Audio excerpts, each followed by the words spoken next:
Hello and welcome everyone to another episode of Console Corner. My name is Blue and I will be your host today.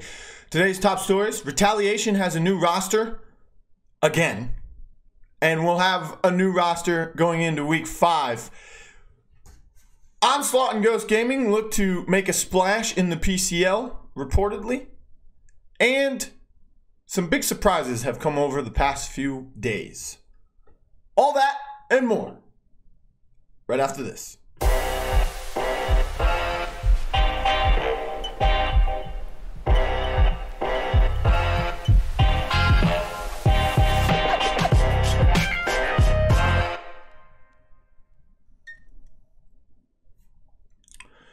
Our first story today is Retaliation gets a new roster. Island Shots was the captain, and apparently the team was not happy with him and his captainship. It was reported that he was late to check-ins once, maybe twice. There was another instance where he forgot to put a sub on their roster in week 1 during the check-in, so they were unable to play when one person was unable to in the starting lineup, so they didn't have a sub on the check-in sheet in order for them to continue their play in week 1, which gave Elevate a free victory that week. The PCL rules allow the captain to be sole controller of their roster, and I don't agree with that. I think it's not a good rule. You had 5 players grind their way through qualifiers and make it into the PCL, only to have one person dictate that all of them should be dropped and 4 new players should come into the realm or the PCL with the captain. The captain was outvoted 4-1 by the rest of the members of the original Retaliation team to be replaced as captain and dropped from the squad. Unfortunately, the captain has the power, so that 4-1 vote was basically nothing. With the new roster, though, they did secure their first 2019 win in the PCL. They were able to beat Eastorm Gaming 3-0 or 3-1, sorry. So since Eastorm took one game off of them in this set, Eastorm is still above them in the standings. The reason being is because if they would have 3-0'd Eastorm, they would have been above them. They would have had one less loss to Eastorm. But now if you put Eastorm and Retaliation in a head-to-head battle, you would see that Eastorm is 4-3. Yes, 4-3. And Retaliation is 3-4 against them. So Retaliation still in last place. And, you know, a lot of these players on Retaliation, you have Brian Vers, who joined in week 3. And he was kind of not part of this whole roster debacle coming from him himself. And then you have players like No Concerns, Fly So Fatal. They leave the game and they come back, and they leave again and they come back, and they leave again and they come back. They've done this for the past year now. And a lot of the other players in the league, especially in the Xbox NA division, have some strong opinions of them. They think that they're just ranked gods who think they're God's gift to paladins or to console paladins and so on. But going into week 5, Retaliation has dropped No Concerns from last I heard, and they will be picking up Temper or Tamper. I don't know if the X, it's TXMPR. So I don't know if the X is replacing an A or an E. So Temper or Tamper. That person's going to have to let me know themselves. That way I can put it in the caster sheet info as well. So what about the leftovers? Emmerfish, UTG Star, Ian Hart. They've learned a lesson here that if those 3 are going to team together, one of them is going to have to be the captain. That's basically how that's going to have to work out in the future. I don't know if they are looking to join current PCL teams. You know, Loki Esports is out there, who's another one making a lot of roster adjustments. Eastorm's out there. They could use maybe 1 or 2 players. Or they could form a new team, find 2 new players, and grind it out for the relegations and worst come to worst, they grind it out for the 2020 season. I do know of some players on Xbox NA who are free if they were to start a new team. So that is a possibility as well. And that would be my suggestion.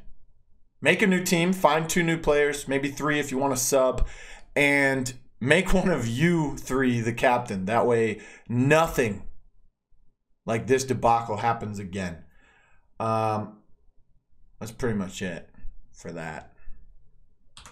Moving on, we have Onslaught and Ghost Gaming reportedly rumored that they want to enter the PCL. Now, this will be Onslaught coming back into the PCL as they've been here before. They showed up at Springland with the PS4 North American team they had at the time, which had the likes of Neil or Where the Glop. They had Richie and they had OG Comedy, all strong players. They had a strong lineup that time going in. And then they were in the Xbox NA side of things. They picked up Skeppy, Wonderful, Cool Matt, and they took over the Fable roster minus Ryan or SoldierBot. And they had a really good run.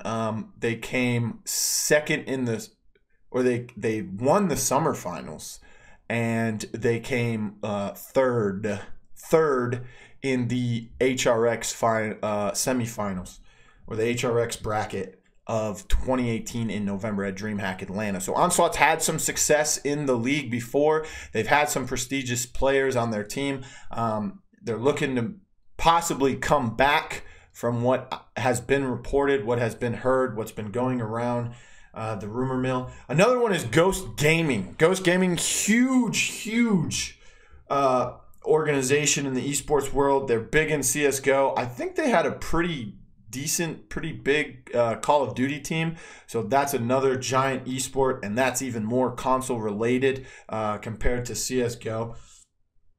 For these 2 teams, though, I think Onslaught has an idea of who they want to go after. I think Ghost Gaming has an idea from the outside perspective. They'll have a better idea than a smaller org coming in.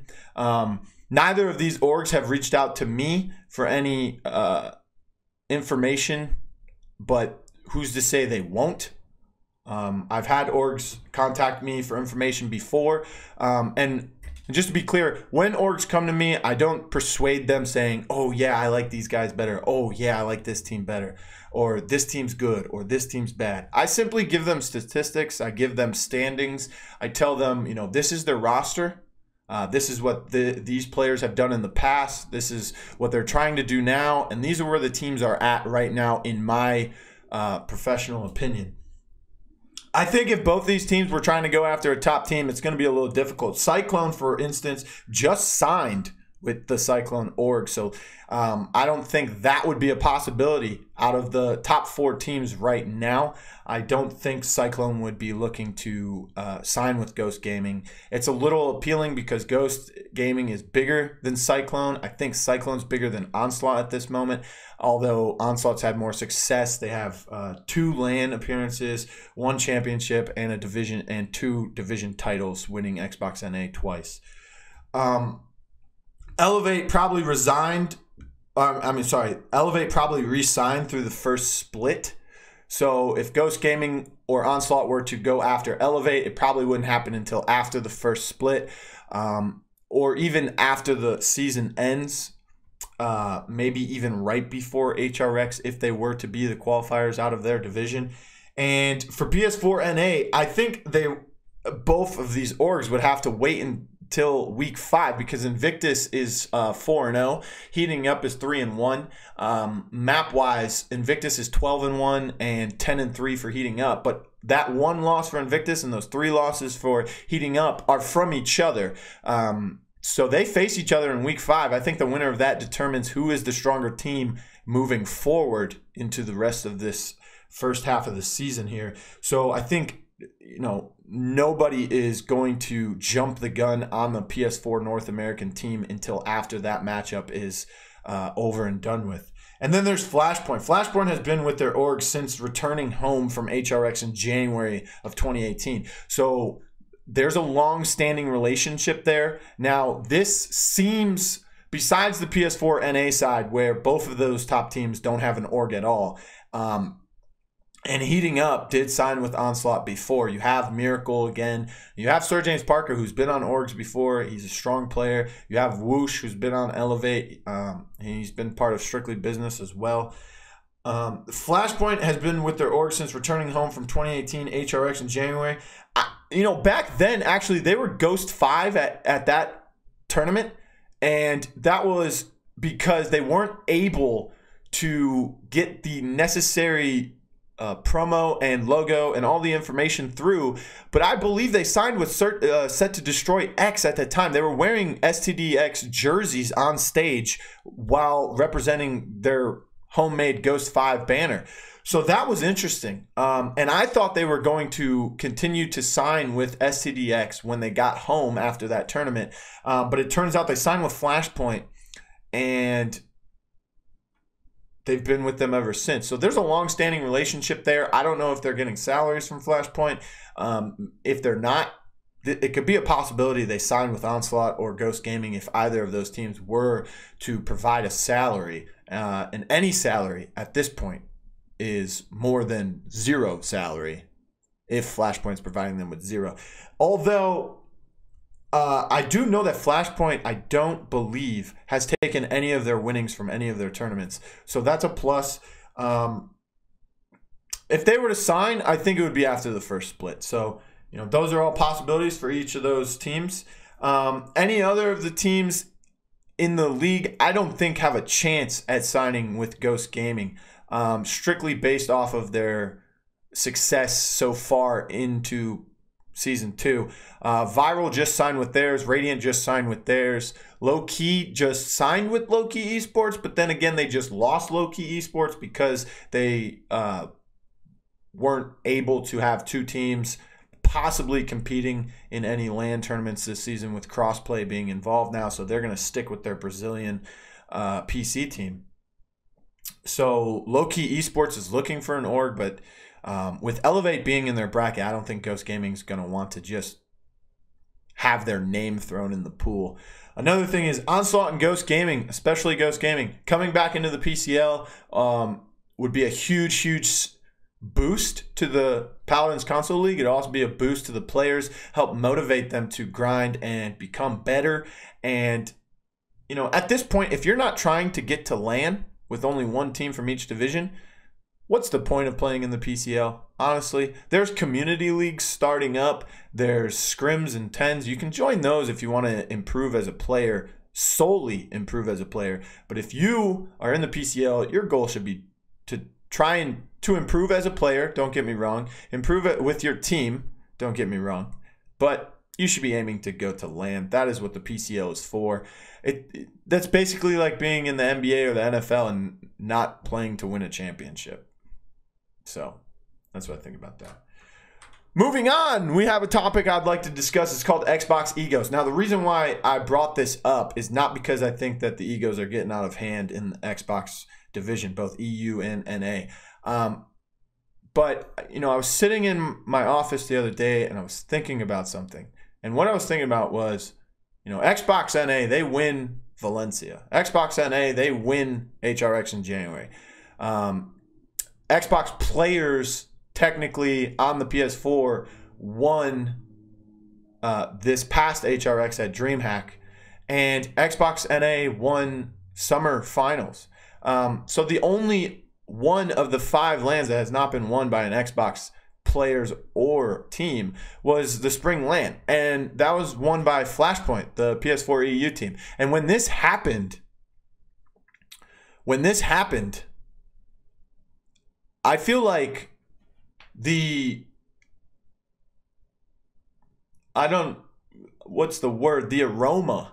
around the PS4 players, even North American PS4 players, it's like they got a little bit of a confidence boost, and they thought, they were the big guns all of a sudden because the team that represented them won the whole thing. So, I mean, you have teams like Retaliation, eStorm, Low Key Esports. These teams have some players. They have their pride. Some of them have a little bit too much ego for no success or very little success so far in the PCL, even going back to last season. And then you have Xbox EU with players that are swapping rosters all over, and you have Bust Down, who's from North America, but they're playing in EU. So I feel like if Cyclone or Elevate find any success at a LAN or at a tournament, or even if they win it, either of them win the whole thing, I feel like the Xbox players are not going to succeed from this. The players who win the LAN or have the success at LAN, they will, because they were there. They did it. It was them playing. But, if Elevate wins, my whole thinking pattern, I'm a Cleveland Indians fan, right? If the Cleveland Indians make the playoffs and they lose in the first round, I'm going to cheer for whoever else is from the same division. Because if they win, that means the Indians were in the strongest division. Or they were in a very strong division because the world champion is in the same division as them. If no one in the same division is there, then I would cheer for whoever's in the same conference.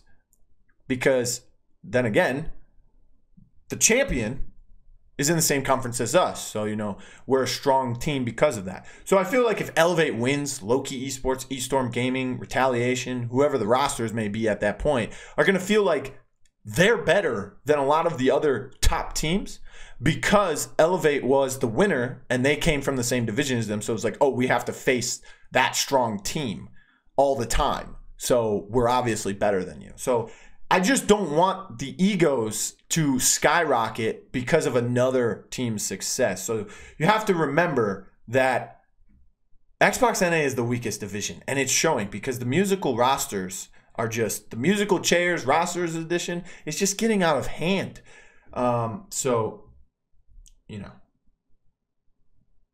That's what I think about that. Moving to next topic, we're going to talk about Westside here for a quick moment, and then we're going to get on to Whitey. Westside was on Bust Down.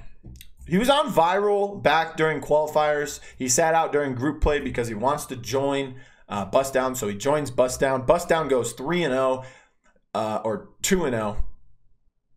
Yes, 2-0.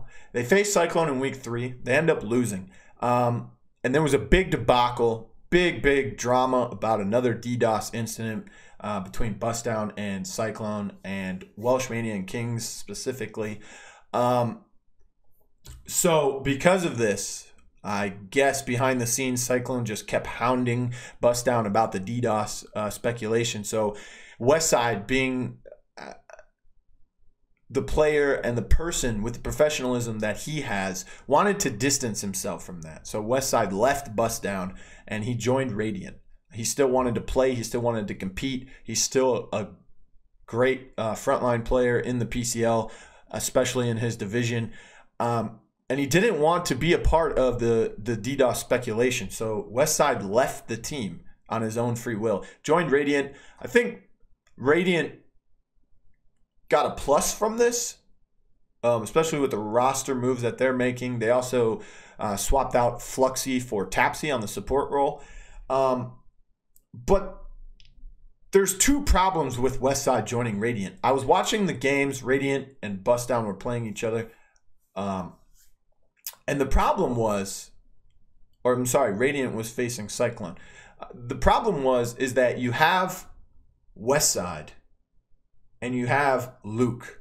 Those are your two front lines. When before Westside came to Radiant, Luke was the main tank. And Whitey was that off tank. And then you subbed in Naiju, who was your off tank as well for your flex position.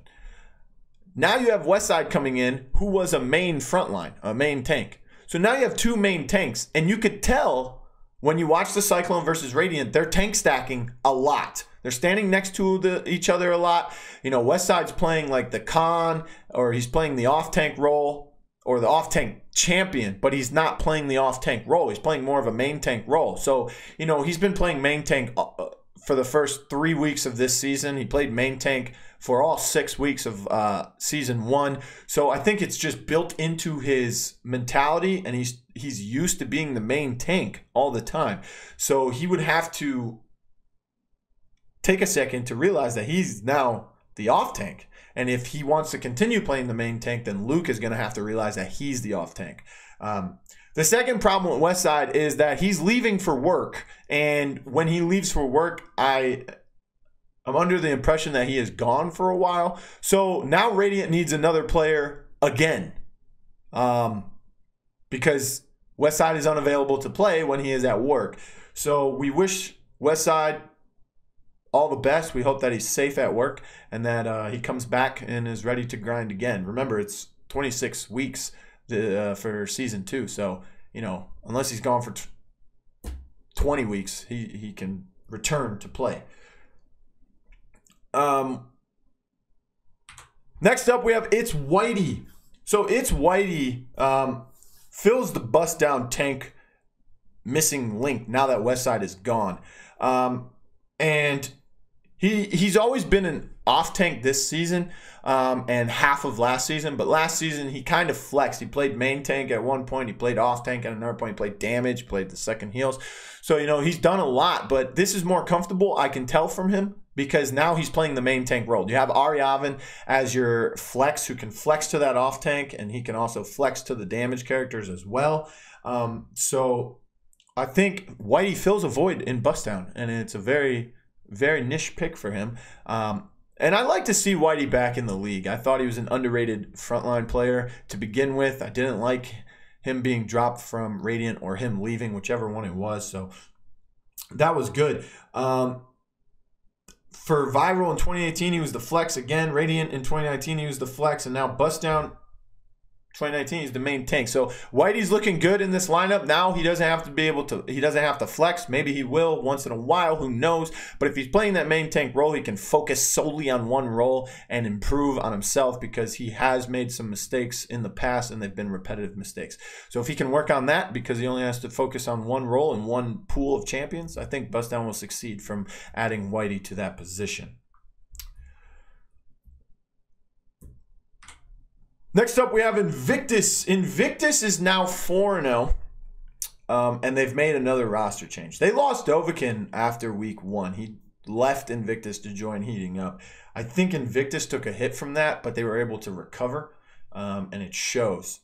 Not as much as I would have liked it to show, because they're facing has-beens, they're facing low-key scheming, big money esports now. And low-key scheming. Both those teams not as strong. The PS4 North American division as a whole doesn't look as strong as the preseason predicted. But there's some promise there. So don't be fooled by that. They now have Swarmso on the off tank. This is a little weird for me, because if Swarmso's playing the off tank, that means the other shutter is going to be the main tank. I think they need to swap, because I think Swarmso's always been a main tank. He's played some other things in his career with Relentless. And then afterwards, he became a coach for Runaways. He was a coach for Flashpoint in their HRX run most recently. And then he was playing main tank for Bust Down for a little time period. And then he was no longer with that team. And then he was coaching Invictus. And now he's playing for Invictus. So I think it's a little wonky that Swarmso is the off tank, because in traditional sense, that would mean that he's a flex player, and we're going to see him on some other things. So it'll be interesting to see, how he's able to adapt to that, if he's going to flex at all. And the other shutter is the flex player normally for Invictus and for some of the past teams he's played for. So is he going to stay on that main tank role the entire time? Is he going to be the one flexing? And if so, is it going to be more comfortable than Swarmso having to play other things rather than front lines? Another thing they did is, since the two tanks have been changed with Swarmso and other shutter, TKO is able to play damage again. So he slides back into the flex 2 role, where he will be playing as the damage and the off heals, or maybe even a triple tank composition. So I think this is more comfortable for TKO, and I think it's more appealing for the fans and the spectators as well. Because in week 1, he was getting triples and doubles all day. You can argue that he was playing characters like Koga and Talus with Torvald and blah, blah, blah, blah, blah. But the fact of the matter is that he's a great player, and he's only improving week by week. So seeing TKO on some more exciting characters other than tanks will be interesting and more exciting to see. Last but not least, for Invictus, Sorrow was their main tank. And because of Swarmso coming into the lineup, Other Shudder moving to that main tank role, they felt that it was a better tank duo between those two than having Sorrow in the lineup. They wanted to slide Sorrow into the sub spot. But Sorrow, not wanting to be a sub for, I think, the third, maybe fourth time in his career, ends up just leaving the team at his own decision. And now he's a free agent. So if any teams out there need a frontline on PS4, then Sorrow, great pickup there. He's coached a couple teams as well. He's got a really good analytical mind and a game sense as well. Thing is that Sorrow has now played 4+ games on the PS4 platform, so he is locked to PS4. He can still swap to PS4 EU if he pleased, but he cannot go to Xbox during the 2019 PCL season. Up next, we have iTech. Let's look at iTech because I think iTech is really interesting this season. They fall to Flashpoint in week 4. That was the match of the week. They fall 0-3. They didn't take a single game. The first game actually went 3-3. But the problem is they were up 3-1. No, they played Stonekeep first, and which was interesting because I think Stonekeep is Flashpoint's best map. It was their best map last season. Going into HRX, Elevate recognized that and they banned it. And then this season already, Stonekeep, first pick for Flashpoint every week. But iTech gets first pick, first map choice. They choose Stonekeep. I think a lot of people will say, oh, that's a stupid move. That's not smart. That's Flashpoint's best map. Why are you going to go there? First map? Why? I think it's a great move, honestly, for iTech. They recognize, okay, Stonekeep's their best map. So let's take them there and let's beat them there. Because if we beat them on Stonekeep first game, then we know it's not going to be as hard in games 2 and 3 and so on. So I think that was a good choice for them. And if that's not their thought process, then I'm wrong on that. But if it is, that's a smart move, in my opinion. I was watching them. I think game 2, they went to Serpent Beach. And they were up 3-0. Ended up being a 3-1 after Flashpoint was able to defend. But a couple mistakes. And really, the play that really ended that game, and they lost. It went to 3-3. Benji was on his pip. And he was trying to zone them. And he had his ultimate. And in that case, he made the mistake of not realizing that Makoa, which was being played by Legacy, had his ultimate.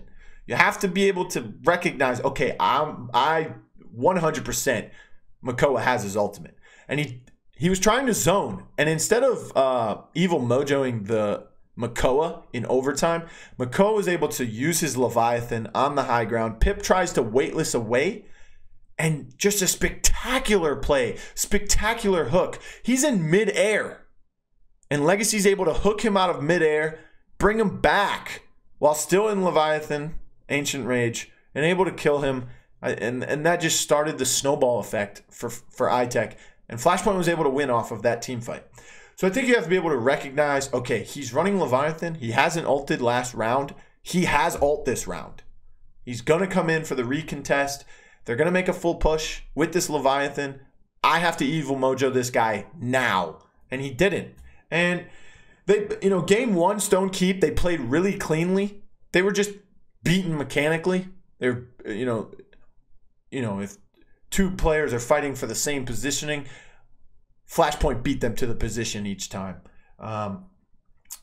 Again, Serpent Beach, they played well. They were up 3-1, made a couple mistakes. A comeback mechanic in Flashpoint's favor. They were able to pull it back into their favor. And then map 3, they played cleanly again. There was just a couple ult management problems again. But Flashpoint is fine-tuning their mistakes from weeks 1, 2, and 3. iTech is fine-tuning their mistakes. iTech in week 4 looked way better than iTech in week 1 through 3. I think if iTech from week 1, 2, and 3 had to face iTech from week 4, it would look like Flashpoint versus any tier 3 team. on Flashpoint's best day. So iTech, whatever you're doing, you need to keep doing it because you guys are getting much better, much better. Let's go ahead and look at iTech by the numbers season to season. 2018, they had a good season. They were under the name Brutal Fissure at the time. They had a couple different players. They didn't have OG Comedy. 2018 was only a 6-week season, so they only played 14 games total. It was also best of 3 every week. Now it's best of 5. They've played 13 games in 2019 already, and the numbers are looking much better. I think the addition of Comedy has played a large part. I think Alex Kidd coming back into the lineup played a large part. And I think that, having Comedy has allowed Benji to play the role that he wants to play. He's still, he was always a top frontline player, but I think bringing him into that damage role and allowing him to play what he wants to play, that's like a mentality thing. That's a comfortability thing. It's like, I want to play damage. I want to play damage. I want to play damage. And you've been saying this for an entire season in 2018. And, you don't get to play damage. So it's just like, oh my God, I got to play frontline again. I don't want to play this. It's kind of like a downer on your mentality. So, coming into the season, it's like, yes, I get to play damage. I've got 2 really good tanks on my team. I've got someone who's been to 2 lands. I got someone who's been on the HRX stage fighting for a championship at one point. So, I think it's really good for iTech. They're in a really good spot. They're still losing to Flashpoint, but they're in a really good spot. They're looking cleaner every single week. They've been working on their play, so that's great for them. The damage per game increase is not as big, or it's not, the damage increase per game hasn't happened. It's lower damage per game, but they're shielding, they're healing, they're keeping Tariq alive.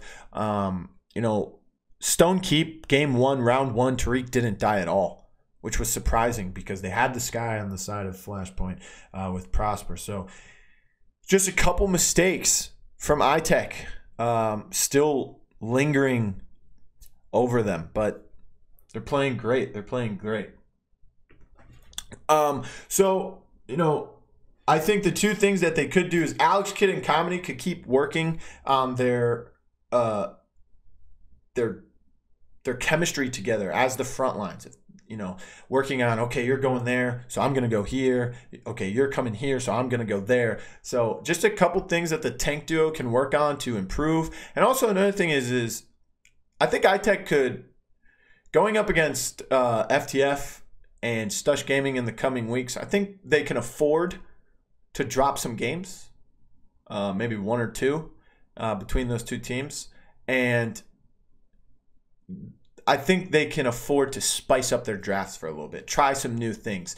Every single game you see them primarily going double frontline, double damage, with maybe a flank and a support champion. So maybe, they can spice up the drafts, try a triple DPS, or try a triple tank, or try a double support comp and see how it works out with their team. I know one time they did try, they've tried double support a couple times. They've had the Pip thrown in there for Benji. They've had the Grok thrown in there for AMK, but just spice up the drafts a little bit, see what's going to happen there. And if it doesn't work out, just go back to your normal drafts and continue to succeed with those. Up next, we have fill in the blank.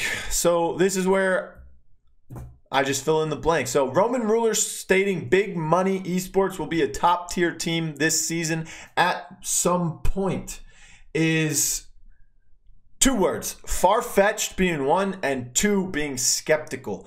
I'm skeptical because this team had a lot of pressure on them going into the beginning of the season. And, they were 1-2.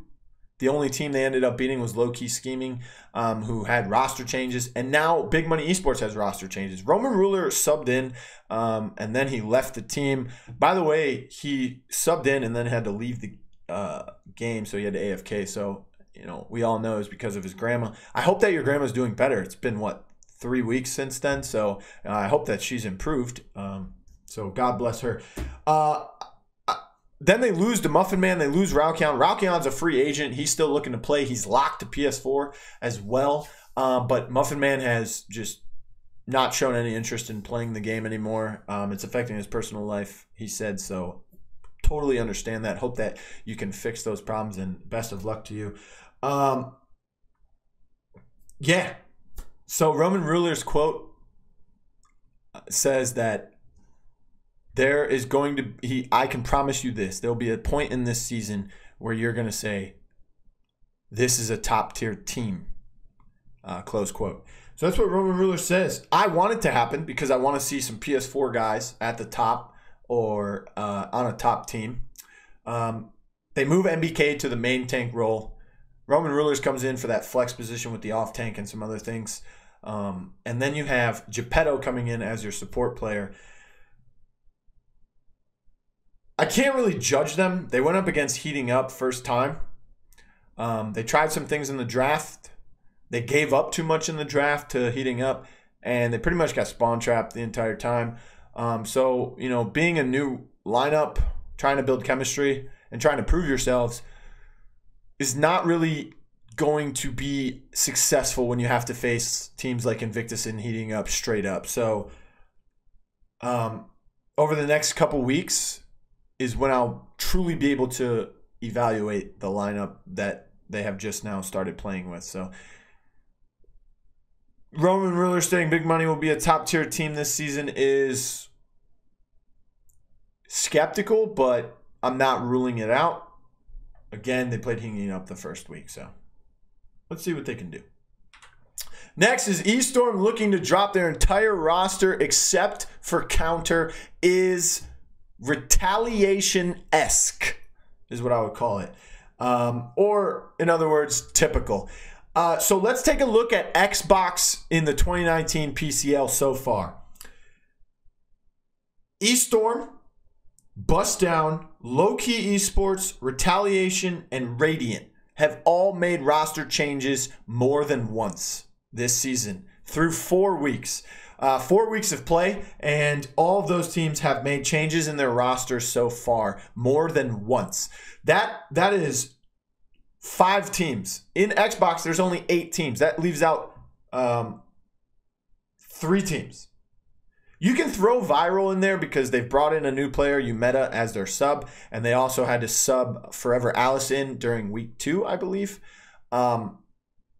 So you could throw Viral in there too. So that leaves 2 teams that have not made roster changes, and that's Cyclone and Elevate. So if you take the 8 teams and you say, who's the top 2 teams? It's Cyclone and Elevate. So I think the trend is you keep making roster changes and you keep not being good at the game, okay? Things like when Retaliation's captain drops 4 players, or when eStorm is trying to drop 4 players except for their captain. I think what is being said above anything else is that you can't trust that captain. You can't trust that captain. And it just makes the captain look worse. Okay? Counter is a decent player. He's arguably the best player on eStorm. But the problem is that they've had a different 5th man every week. Struck User is their 2nd best player. And if I'm them, if I'm eStorm, here's the lineup I'm going with. Okay? There's nothing wrong with the players that you've had so far through the season. It's just that you believe they're not performing. You're in 3rd place still after losing to Retaliation. The lineup I'm going with is I'm throwing Dishonor back in there because he's good. Undulant Gaming is a decent support player, and he's consistent. Counter is your best player, arguably, so I'm putting him back in there, and he'll play DPS. Then you have your last 2 roster positions. Struck User is going back in there because Struck User is the 2nd best player on that team. Dishonor is being placed in there by me because they play better with Dishonor on the team. That's against anybody. So you have Dishonor, Struck User as your 2 front lines. You have Undulant as your support, and then your DPS player is Counter. Now for your flex, your 2nd flex player next to Dishonor, I think you'd have to go, not Lion. That guy underperformed. I don't know what he was doing on Strix, but he underperformed. Ganchi had to play DPS on Fish Market because of a trade problem, but he played fairly well as an off-tank. So I think if you put Ganchi in there, that'll be okay. Dishonor can play the flex, but find a fifth player. If you're going to make a roster change, just find a fifth player. Dishonor, Struck User, Undulant, and Counter. That's a strong lineup right there in itself. That could still beat Retaliation. That could possibly beat Low-Key Esports if you work together, if you start reviewing VODs, and if you start playing the game and learning the game. Other than that, you guys are just running in there like rank monkeys every single week with different players. There's no chemistry. There's no chemistry. There's no chemistry. Same for Retaliation. Making roster swaps is not going to make you a better team. Granted, roster swaps are needed once in a while. But 6 out of 8 teams have made roster changes more than once. And the 2 that have made 0 roster changes are in first place. Come on. Come on. Come on. Oh, Rude leaving Skillshot and High Res is 3 words. Sad, surprising, and sudden. Okay? It's sad because I love Rude, man. Plus, I've built a relationship with Rude, whether it's through the internet or in person. Rude would come to me, hey, what do you need so that you can keep doing Console Corner? What do you need so that you can, keep your website fluent and fluid and whatever? I love the Rude, man. It's sad to see him go. He was a great guy, and he was a great admin. It's sudden because it's right before week 4. I can understand why he left, and it's not as surprising, but it's surprising because, people like him are fighters. They fight through these things. But it's sudden because I didn't expect it to happen this early. Maybe after the first split was over, maybe after the season was over, but it's just week 3's over. Boom, I'm out of here. It was surprising, sudden, and sad. So that's all I have to say about that. More surprising, Stile's trying to attempt a comeback in the PCL, or iCoin still not on a PCL roster. Okay, so, we talked about Emmerfish, UTG Char, and Ian Hart possibly making a new team to make a run through the relegations, which they would probably have to face the new Retaliation team in relegations if the standings stay the same all the way through, right? So if I'm this team, I'm picking up Stiles and I'm picking up iCoin. iCoin is, the problem with that is that then you have 3 frontline players with Emmerfish, Stiles, and UTG Star. But Stiles has proven in the last PCL that he can play other things, and iCoin is a adaptive player, so he can play other things. But I think it's more surprising that iCoin is not on a team yet, because iCoin is a fairly good frontline. He's an insane Makoa from what I've seen in the qualifiers, from the games that I've watched with him on BushwhackCon. He's a talented player mechanically, and he has pretty decent game sense. Styles trying to attempt a comeback is not as surprising. He's far from his 2018 HRX championship form, but in the same sense, he didn't make spring land. He left the game. He came back. He left the game again, and he came back. And a lot of players do this all the time, especially in the Xbox NA region. So this is not as surprising that he's trying to attempt a comeback. I wish him luck, and I hope that he does make a comeback because I enjoyed watching Styles play. On the other hand, though, iCoin, great player, still grinding the game, but I don't know if there's anything going on behind the scenes with him building a team, or he's on a team trying to fight through relegations or whatever it may be. But iCoin not being on a PCL roster with all these musical rosters going on is insane to me. That's the most surprising of these 2. Next is low-key scheming not giving up after just getting pummeled, or Stush not making a roster change after getting pummeled. More surprising. I think it is low-key scheming not giving up. Stush not making a roster change is okay because they beat Flashpoint, and they're the only team in their region, in their division, to do so far. They didn't beat them in the set, but they took 1 map off of Flashpoint. And iTech and FTF, who are both better than Stush, have not done that. So that was like a confidence boost to them. Now, getting 3-0 by FTF the next week was, you didn't ride your momentum into that. But it's been the same 5 players, And they've been grinding, they've been watching VODs, and they've been doing their homework, and they've been they've been consistently improving upon themselves. So that's not as surprising as low-key scheming, which is, you know, kind of the MO for a lot of the lower-tiered PS4 NA players. They get pummeled by the top teams, they talk their smack, slap their egos on it, get pummeled again, and then they leave the game. Look at low-key scheming week 1's roster. And it's really surprising because Hatsu Chibi is still there.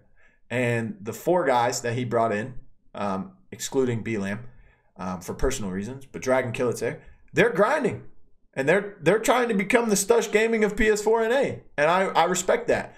And it's really surprising that they didn't quit yet. So props to them, and I hope they continue to grind and they consistently try to improve as well.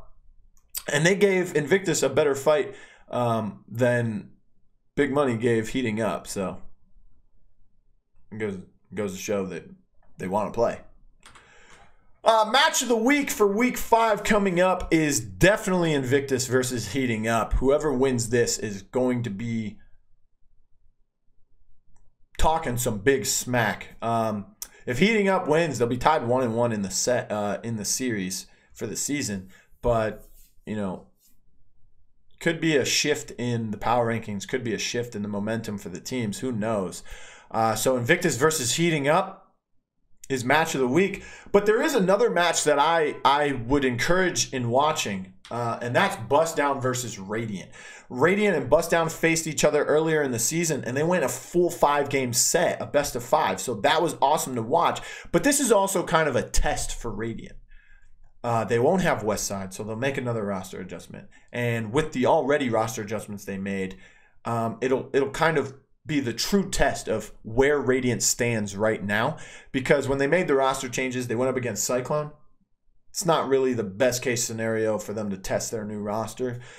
So going up against Bust Down is a strong team, second place team, but they're not as dominant as Cyclone at this moment. So that's more of the true test for them to see where they're at. So yeah, that's pretty much it. You know, hit me up on Twitter. Let me know what you guys think about anything else. This VOD will be on YouTube, as well as some split up the segments for everyone, so you guys don't have to sit through a long video if you're trying to get to a specific thing. So, you know, my name is Blue. This has been Console Corner, Season 2, Episode 3. I'll stick around and chat for a little bit afterwards. Let me know what you guys think. Have a great day, everyone. Love you guys. Thanks for tuning in. Booyah.